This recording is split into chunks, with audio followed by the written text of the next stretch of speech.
Welcome back to another episode of Rock Boys Football Sunday morning. Mike Norvell, Florida State, I think land a fascinating commitment in three-star defensive lineman Wihtlley Cadeau from the state of Georgia. Now, the reason I pegged this one as a fascinating one is the upside on this kid is immense. When you look at the physical traits that Whitley brings to the table, you're talking 6'5", 300 pounds. I don't have an exact arm length measurement. This kid appears to be extremely long on the junior year film.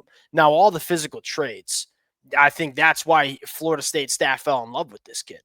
As a football player, there's some development that needs to take place. I think specifically with the pad level and playing with good leverage, which, look, inherently when you're 6'5", it's going to be hard to play with low pads because you're so tall. But if he can get that squared away and learn how to use that length a little bit more, there's some real upside to his game because unlike a lot of these kind of prospects, these really big, overwhelmingly big prospects coming out of high school, look at Whitley's game and say, pretty good functional athlete. This kid is quick on his feet. The change of direction is there. I think he can provide you a little bit more juice in the pass rush than a lot of other kids his size at the high school ranks.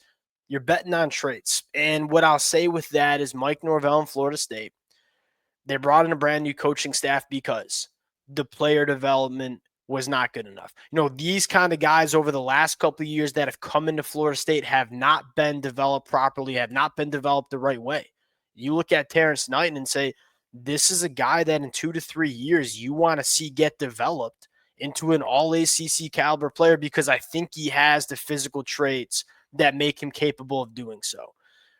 I want to talk a little bit more about Whitley Cadeau. Want to talk about where Florida State is going in the 2026 cycle because I do have some takes on that as well before we get into it. As always, to the Florida State fans, please let it fly in the comment section. I know sometimes, especially with how Florida State has recruited in the past, it's easy to be critical about some of these commitments. We're going to talk about the good here. We're also going to talk about some of the things that we need to see from this staff over the next couple of weeks and months as well. Appreciate you guys rocking with it. If y'all do enjoy the content, consider subscribing to the channel. Without further ado, let's get into it. Now, I want to finish up my thoughts on Whitley. One of the fascinating parts about this kid and his recruitment is go back to the months of January and February. He barely had any offers. And the offers that he did have were FCS G5 offers. As we've worked our way into the spring, as we've worked our ways into the summer months, you've seen the offers start to pick up. Obviously, Florida State was very interested. You've seen teams like South Carolina come in with offers. You've also seen Georgia come sniffing around on this kid too. Now, why do I think this is an intriguing commitment for Florida State fans? Because there are not many guys that look like this in the 2026 cycle. You pull up, the top 15 defensive linemen in the 2026 cycle, you have some big bodies, but you don't have a ton of them. I mean, you start scrolling down and say, like, guys like Bryce Perry Wright, 6'2", 250. Jamarian Carlton, 6'4", 260. Aiden Harris, 240. Nolan Wilson, 240. Pierre Dean, 250. What I guess what I'm trying to say here is that these big bodies, specifically in the 2026 class, they ain't that many of these kind of dudes. So if you have the opportunity to go grab this kind of body type, I don't blame Florida State for going out and doing it. And it's a lot of guys that are kind of tweeners, guys that you're not really sure if they can get big enough to play on the inside of the defensive line at the Power 4 level. These are all good football players. No, I'm not getting up here and saying Bryce Perry Wright ain't good. I ain't getting up here and saying Aiden Harris, who just committed to South Carolina last night, ain't good. But I'm saying that those body types are lacking. And so the ability to grab a guy like Whitley Cadeau in this class, I think makes a lot of sense.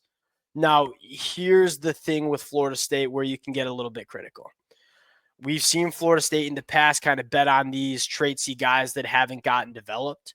And when you do that too much, and then you combine that with not developing the players the right way, that's how you get the 2024 season where Florida State's floor just came out from under them. You look at the 2026 cycle and say, we need some more blue chip bona fide guys. I'm not opposed to grabbing 3-star guys because you see a lot of 3-stars make it happen at the collegiate ranks, especially when those 3 stars have the physical traits that a guy like Whitley Cadeau has. the the thing you want to see more from Florida State is we also want to get those blue chip guys. Those guys who are top 200 national dudes that you kind of know are going to be good football players. When I look at how I want a recruiting class to look like, look, I love taking these kind of guys like Whitley that have immense traits, that have the ability to end up being really good football players. But at the same time, you have to land guys that you look at and say, yeah, that kid's going to be a really solid multi-year starter for us. And you look at Florida State's class specifically in 2026 right now, and you look at, a couple other classes that Mike Norvell has built and say, not enough blue chip talent, not enough guys that we know are going to be good football players. That's what you're looking for from Florida State over the next couple of weeks. Can we get some guys that we know are going to be dang good? We don't have to project. We don't have to wait 3 years. We know these guys are going to come in and within the first 2-3 years, going to be starters, going to be big time contributors. Then you can take all the Wihtlley Cadeaus you want. As long as you build that foundation, you can go bet on some upside as well. I'm not anti-betting on upside. And in fact, I love these kind of guys.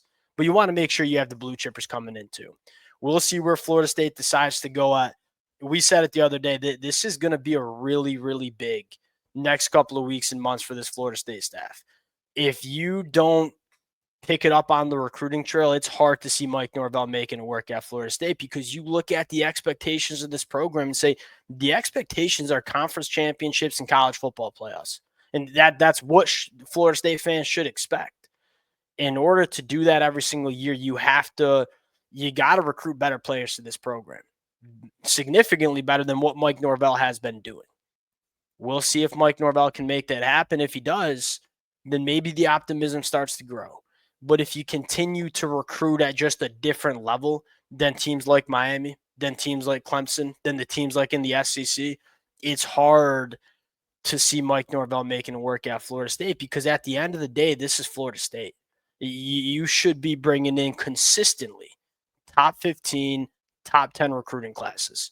We'll see what happens over the next couple of days and weeks. Wanted to hop on and talk about a kid that has some big time upside that I think should excite Florida State fans, but now we got to go get some blue chips. Appreciate you guys rocking with it. If y'all do enjoy the content, consider subscribing to the channel. We'll talk to y'all later.